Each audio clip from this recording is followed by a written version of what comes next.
to my YouTube channel, and for today, isa na namang another makeup tutorial ang ating matututunan. But anyways, this one is excited ako today kasi ito yung isa sa mga pinakihintay kong palette na, di ba sabi ko nga sa inyo, almost a month ko siyang hinintay. So for today, gagawa tayo ng isang eye makeup look, as I said. Ang susubukan naman natin ngayon is from Beauty Glaze, itong kanilang color board. Yan siya. Gustong-gusto ko to kasi unang-una, napaka-slick ng kanyang packaging. Tsaka yung dumating sa akin to is naka-film shot, naka-bubble wrap. So, napaka-safe and magnetic. Ayan. So, this one, isa to sa mga I suggest na on the go kasi, I mean, kahit saan ka magpunta, almost complete color na siya. But anyways, before natin basahin ang kanyang claims or kung ano man, i-open ko muna sa harapan nyo. So, sa ibabaw niya, nahulog na. May plastic siya sa ibabaw. So, ayan. I-recall lang natin ulit. Ang ganda niya talaga. Gustong-gusto ko siya. So, first, meron siyang 4 palettes or 4 colors. So, first is meron siyang green and yellow. So, meron siyang shimmer and matte. Yan. Next is, hulog natin. Oops. Next will be, meron siyang peachy color or mga coral colors. Yan siya. Kita nyo ba guys? And then next is sa mga mahilig sa mga blue color. Ayan siya. Then next is meron, of course, ang favorite ko, ang mga pinkish, magenta, lilac color. Yan. Ang cute-cute niya. But anyways, this video will be part by part. So, unahin siguro, it will be divided into 4 parts. So, obviously, unahin muna natin yung ibabaw, in which itong excited na akong green. Remember, yung nagkaroon ako ng last vlog is regarding yung plantita. Siguro, ililink ko na lang dun sa description box. Ililink ko na lang sa description box yung aking naging first makeup tutorial dun sa green color. Alam ko ano yun eh, Certified Plantita ata yung naging title nun. So, tignan nyo na lang kung gusto nyo makita yung aking first ever green makeup. Yan siya. But that time is ginamit ko is, hindi ko na matandaan kung anong palette yun. Pero napaka-affordable nun. So, ito yung una nating gagamiting eye makeup look. But anyways, so, basahin muna natin ang kanyang claims. Tignan muna natin sa baba. So, this one is good for 24 months. Nakalagay naman siya pan opening. And sabi daw is tested. Okay. We'll see made in China. Pero hindi to cruelty free ha. Kasi walang nakalagay na cruelty logo or whatsoever. So, but anyway, nabili ko to sa Lazada, sa Lazmall nila. So, authentic siya. At the same time, meron siyang parang holographic sticker dito. Yan. Sa authenticity. Now, for the claims, basahin natin para ma-recall ko na rin yung price. So, this one, 549 ko siya nabili. Hindi pala siya nakasale na nabili ko. 549 plus yung kanyang delivery charge. So, total is 591. And then, sa kanyang claims. Tama. Sa kanyang claim is nakalagay lang dito is Beauty Glaze Original Stock and Makeup Palette 60 colors, high pigmented color, board long lasting eyeshadow palette, mattes and shimmers blendable eyeshadow makeup, professional eye cosmetic. So, yun siya. So, according to this, long lasting daw siya, pigmented. So, 60 ang kanyang color or palette. So, we'll see kung anong kanyang, kung sa atin is magiging siya, blendable wise, i-try natin or i-check natin ang blendability niya. Longevity, hindi ko matatry yung longevity niya kasi nga is nasa loob tayo ng bahay at hindi tayo lumalabas kasi nga sobrang init. Kaya nakikita nyo, nandito na naman tayo sa ating kwarto, nasa room tayo. But anyway, without further ado, maybe start na natin. Nag-ano na pala ako, foundation na ako, nag-moisturizer, foundation, nag-konting powder, at naglagay lang ako ng konting bronzer para hindi naman ako masyadong maputla sa pagkaka-intro ko sa ating video for today. At the same time is nag-lip balm lang ako or moisturizer para mamaya is medyo juicy na ating lips. But before we start on, maglagay muna tayo ng ating headband. Ayusin natin ang headband natin. Yan, para hindi tayo masyadong naguguluhan. So, yan. Hindi na ako nag-concealer na ako. At the same time, obviously naman nagamit or nakaayos na rin yung aking kilay. Yan, ano ka na lang siya ng powder. By this time, hindi ako gagamit ng transition color. Yan siya. Pero maglalagay ako sa sa under eye natin kasi baka may mga fallout na mangyayari. So, yan, lagyan natin ng konti lang. Mahirap na kasi. Alam niyo naman, ayoko nang umuulit. Talang-dala na ako nung yung Squad Cosmetic ata yun na nakalimutan ko ata. Squad Cosmetics ba yun ata? Oo, yung kamali-mali ako. But anyways, yan siya. Ang gamit ko pala is yung Nichido. Inubos ko na lang to, Nichido Creamy Glow. Yan. Yan ang inubos ko na lang siya. But anyways, without further ado, let's dive in sa ating color. So, before we start sa ating makeup look for today, itry nga natin i-swatch. Medyo, medyo naku-curious lang ako kung gaano siya ka-pigmented. Sabi daw, pigmented. But anyways, so, itry na natin yung mga darker color. Try natin itong teal. Wala siyang amoy. Wala siyang amoy. Umano ba sa ilong ko? Ayan. Nadut-dut sa ilong ko. Uy, pigmented nga. Kasi, may dut-dut na kagad yung ilong ko. My goodness. Uy, ayaw niya na matanggal. Ayan o, miski yung kamay ko nalagan na eh. Oh, but anyway, uy, pigmented nga. Kasi, napaka-light lang. Sige, dito ka na lang iaano. Okay, matapang to ha, lumalaban na. So, this one is yung parang kanilang darker teal color. And then, next, subukan natin is itong parang yellow. Parang feel ko gumamit ng yellow today. Try nga natin, since na may yellow naman yung ating Wow! This one. Okay. And then, try na natin itong mga glittered. Ito, interesado ako dito parang sa kanyang gold-silver glittered. Ooh! Shocks. Try natin gamitin yan. And yung isa pang parang green. Ito na lang. Oh my God. Kita nyo naman. Shocks. Nakakatakot gamitin kasi pigmented. Pero ingat kayo kasi para may mga fallout nga. Buti nag-powder tayo. Yan. So, yan ang kanyang mga color. So, nag-try tayo ng dalawang matte at dalawang glittered eyeshadow. Let's try or let's dive in na. Kunin natin tong si teal. Actually, excited ako sa color na mangyayari or sa makeup na mangyayari kasi nga is green color. So, kuha lang kayo ng brush and then by this time, sa outer core nyo lang sa outer core lang tayo magko-concentrate pataas. Yan siya. So, from there, pigmented nga siya kasi konti lang talaga inano ko eh. Ayan, sa labas siya. Outer V, and then, iaakat nyo lang dito. Doon nyo iakit sa pinaka-crease nyo, ha? But, mas medyo bigyan nyo ng intense color yung pinaka-outer V nyo. Kakatakot siyang gamitin, ha? Ingat lang kayo. Ayan, medyo powdery siya, pero napaka-intense ng color niya. So, gawin nyo, stamp lang kayo ng ganyan. Yan. Okay. So, depende na sa inyo kung gaano ka-intense ang color na gusto nyo. For me, medyo gusto ko, medyo intense ng konti. Yan siya.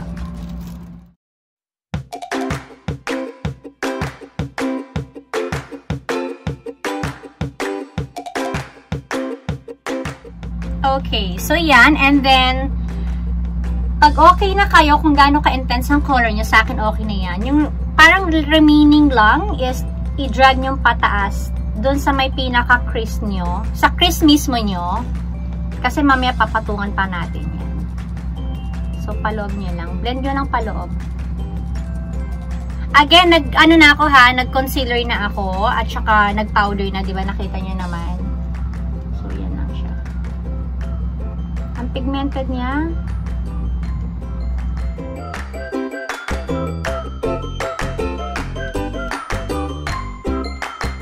So, maglagay tayo sa ating ilalim.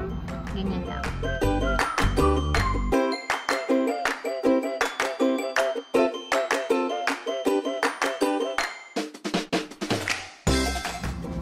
Okay, so we're done. Next will be kunin natin tong parang tong light na to. Yan. Ipatong lang natin sa pinakataas ng green. Or sa peel na ginawa natin. Para mag-soft lang. Kita nyo yan. So, this one is sa pinakataas ng crease nyo.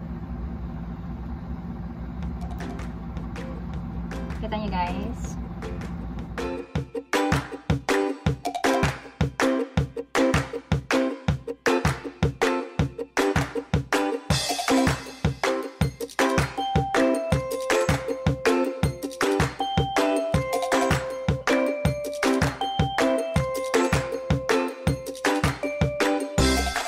Now, the same brush ang gagamitin natin. Kunin naman natin tong yellow.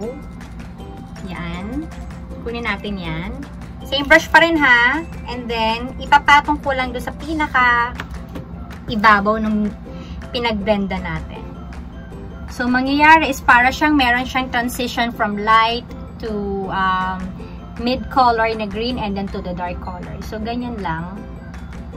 Patang nyo lang siya doon. Gagawa lang kayo ng additional parang line. Kita nyo? Yan.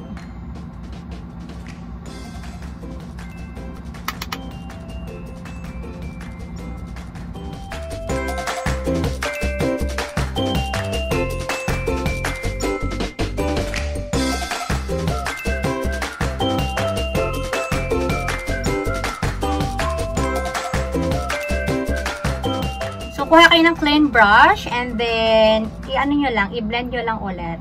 Yan. Para kung sakaling meron kayong mga hindi napansin na mga harsh line or mga edges, yan, magsusoften. Tsaka para mag-ano na rin, mag-blend na rin lahat ng mga color niya. So, yan. Okay, so next is kuha kayo ng brush ulit, another brush. And then nakita nyo tong shimmer na to. Yan. Kunin nyo yan. Yan yung ilagay natin sa gitna. So, kuha lang ng brush ha. So, I guess ito, pwede na sa akin to. So, kunin nyo lang yun. Yung sinabi ko nga sa inyo parang light na shimmer. And then, ilagay nyo lang dito sa gitna.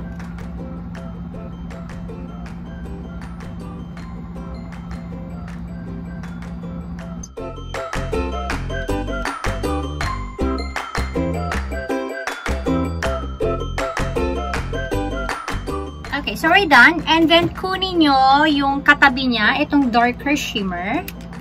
Yan. Ilalagay natin sa pinaka-side dito. Yan. Kasi diba yung isa light, so ngayon naman, same brush na lang din ang gagamitin ko. Darker shimmer lang para dito. Dito nyo ilagay.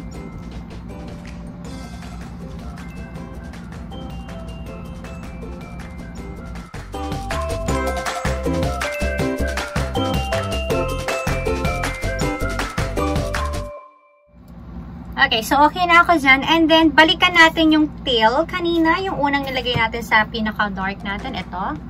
Balikan nyo lang siya ng konti. Para medyo mas maging intense lang. Yan.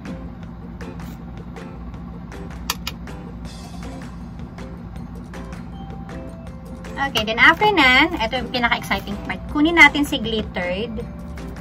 Kaya lang kasi parang kailangan nito is mag-ano. Hindi ko alam kung kakapit. Gamit tayo. Patry ko lang tong ano ko. Okay. So, since na medyo mahirap nga at may mga fall nga, kuha kayo ng yung glue. Yung glittered glue. Ayan. May glittered glue kasi ako dito. And then, lalagyan ko lang yung ibabaw.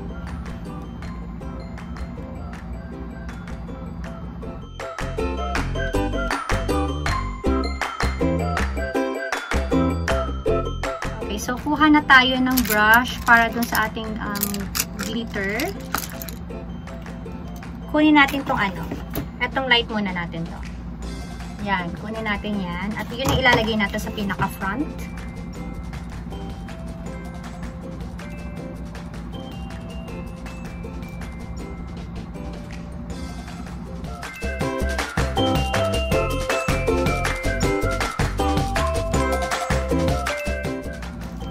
Then, halfway is kuha kayo ng isa pang brush ulit. kunin naman natin tong green. Yan. Yun naman yung ilalagay natin sa pinaka-end.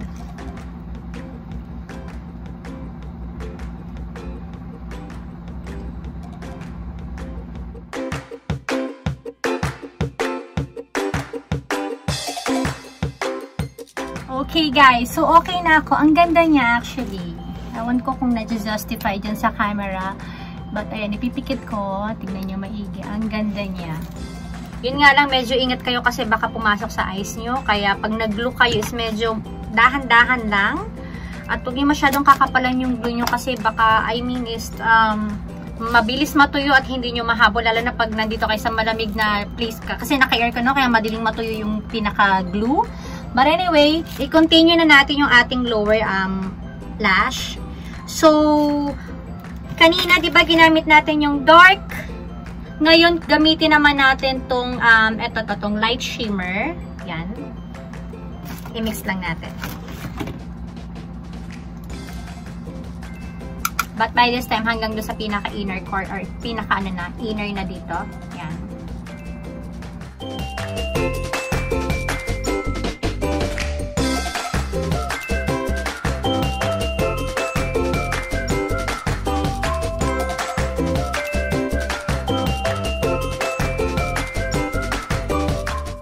So, kuha kayo ng highlighter.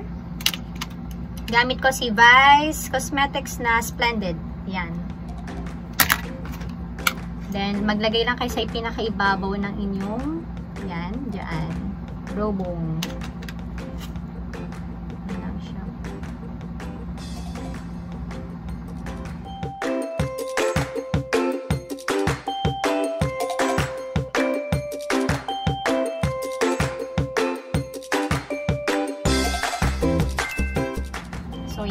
But anyways, ipa-finalize ko lang to. Mag-eyeliner lang ako and lashes. Then I'll get back to you for my final look.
And that's my final look for our first part of beauty tutorial using the Color Board by Beauty Glaze. So expect na meron pa tayong 3 more upcoming mga beauty tutorials. So abang-abang lang po tayo.